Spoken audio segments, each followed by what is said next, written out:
O'rta Polkovnik, Olmazor tumanida profilaktik kuni munosabat bilan yig'ilgan shaxslar kelib, yo'riqnomaga hisoblantirildi. Axborot beruvchi podpolkovnik Ayipov.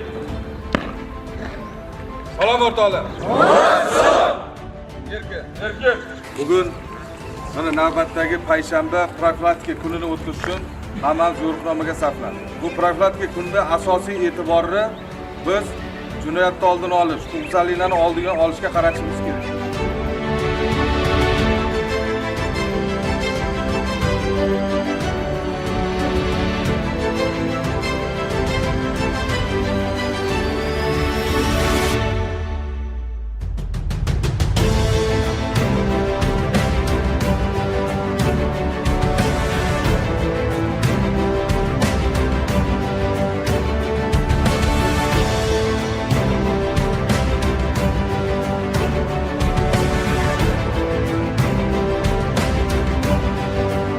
Ekstra.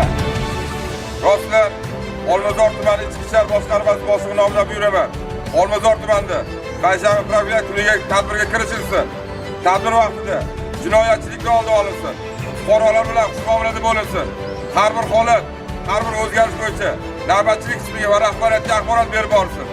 Shaxslar erkin, rahmat.